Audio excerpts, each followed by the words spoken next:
ناظرین کرام، رسول اللہ صلی اللہ علیہ وآلہ وسلم نے ارشاد فرمایا، جو شخص نکاح کرنے کی طاقت ہونے کے باوجود نکاح نہ کرے وہ مجھ سے نہیں ہے۔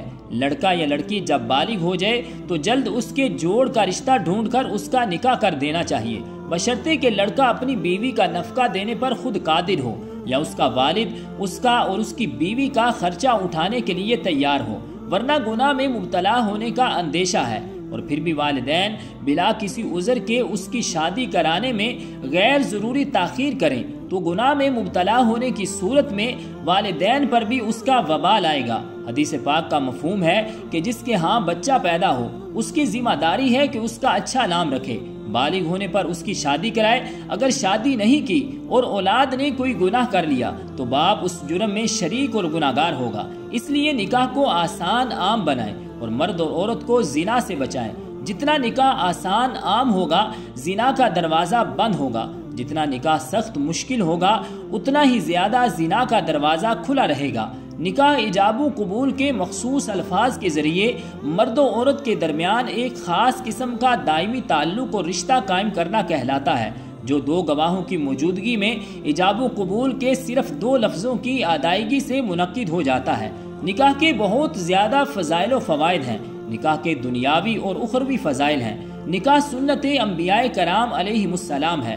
رسول اللہ صلی اللہ علیہ وآلہ وسلم نے فرمایا، 4 چیزیں انبیاء کرام علیہم السلام کی سنت میں سے ہیں۔ نمبر 1 حیا، نمبر 2 خوشبو لگانا، نمبر 3 مسواک کرنا اور نمبر 4 نکاح کرنا۔ بے نکاح مرد اور بے نکاح عورت محتاج اور مسکین ہیں۔ رسول اللہ صلی اللہ علیہ وآلہ وسلم نے فرمایا، مسکین ہے وہ مرد جس کی بیوی نہ ہو۔ لوگوں نے عرض کیا، اگرچہ وہ بہت مال والا ہو تب بھی وہ مسکین ہے؟ آپ صلی اللہ علیہ وآلہ وسلم نے ارشاد فرمایا، ہاں اگرچہ وہ بہت مال والا ہو تب بھی وہ مسکین ہے۔ پھر فرمایا، مسکین ہے وہ عورت جس کا خامد نہ ہو۔ لوگوں نے عرض کیا، اگرچہ بہت مالدار ہو تب بھی وہ مسکین ہے۔ آپ صلی اللہ علیہ وآلہ وسلم نے ارشاد فرمایا، ہاں اگرچہ مال والی ہو تب بھی وہ مسکین ہے۔ نکاح شرمگاہ کے گناہوں سے بچاؤ کا ذریعہ ہے۔ رسول اللہ صلی اللہ علیہ وآلہ وسلم نے فرمایا، اے جوانوں تمہیں نکاح کر لینا چاہیے، کیونکہ یہ نگاہ کو زیادہ جھکانے والا اور شرمگاہ کی زیادہ حفاظت کرنے والا ہے، اور جو اس کی طاقت نہ رکھے وہ روزے رکھے۔ بیشتر وہ لوگ جو نکاح کی استطاعت رکھتے ہوئے بھی نکاح نہیں کرتے، ان کے ذہن میں ہمیشہ زناکاری کا لاوا پکتا رہتا ہے، اور زنا انسان کو یقینی طور پر ایمان سے کوسوں دور لے جاتا ہے۔ اب جو مسلمان شادی نہیں کرتا وہ در حقیقت اپنے دین کو بھی داؤ پر لگانا چاہتا ہے۔ نکاح ان سب مسئلوں سے نجات ہے۔ بے نکاح آدمی شیطان کا آلہ کار ہے۔ رسول اللہ صلی اللہ علیہ وآلہ وسلم نے عقاف نامی ایک صحابی سے فرمایا، اے عقاف کیا تیری بیوی ہے؟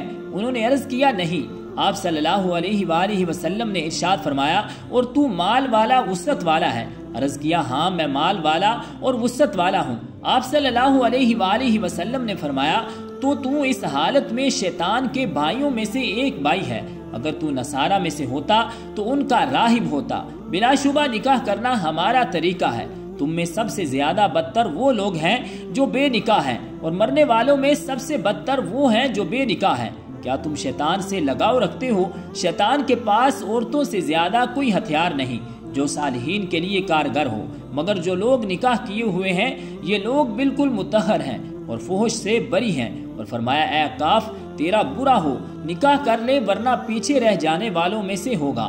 بے نکاح کا رسول اللہ صلی اللہ علیہ وآلہ وسلم سے کوئی تعلق نہیں ہے۔ 3 صحابیوں نے اپنے تئیں ارادہ کیا کہ وہ بس اپنا سارا وقت عبادت الہی میں گزاریں گے۔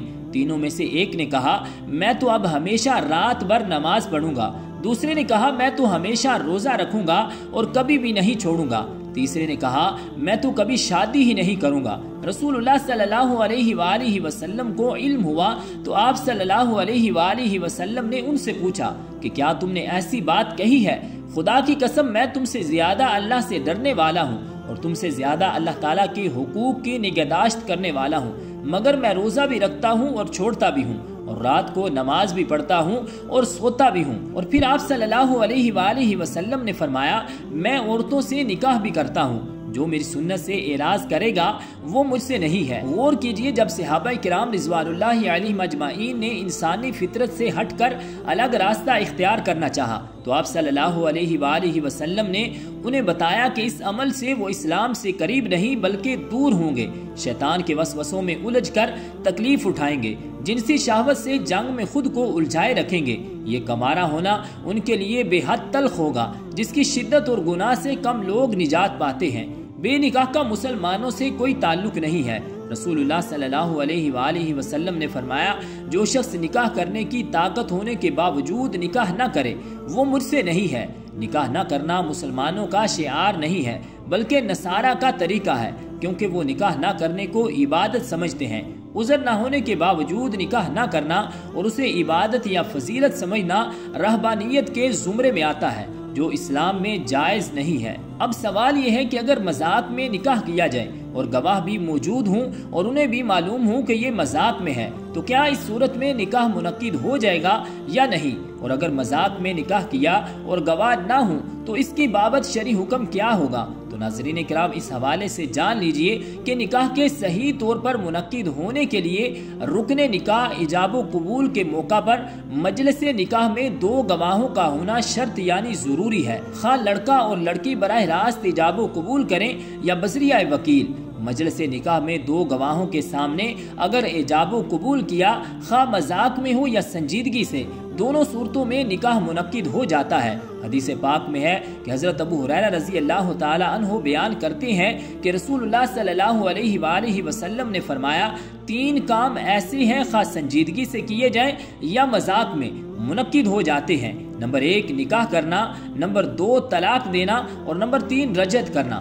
علامہ کمال الدین ابن حمام رحمۃ اللہ تعالی علیہ لکھتے ہیں کہ مذاق میں بھی نکاح منعقد ہو جاتا ہے، تو اس کے لازم ہونے پر دلیل رسول اللہ صلی اللہ علیہ وآلہ وسلم کا فرمان مبارک ہے کہ 3 کام خاص سنجیدگی سے کیے جائیں یا مذاق میں منعقد ہو جاتے ہیں۔ نمبر 1 طلاق، نمبر 2 نکاح کرنا اور نمبر 3 رجعت۔ تو خلاصہ کلام یہ ہے کہ مرد اور عورت 2 گواہوں کی موجودگی میں اگر مقررہ حق مہر کے ساتھ ایجاب و قبول کریں تو ان دونوں کا نکاح منعقد ہو جائے گا، خواہ مذاق میں کریں یا سنجیدگی میں۔ تو رب ذوالجلال ہم سب کو عمل کی توفیق اور ہمت عطا فرمائے، آمین، بجاہ النبی الکریم الامین۔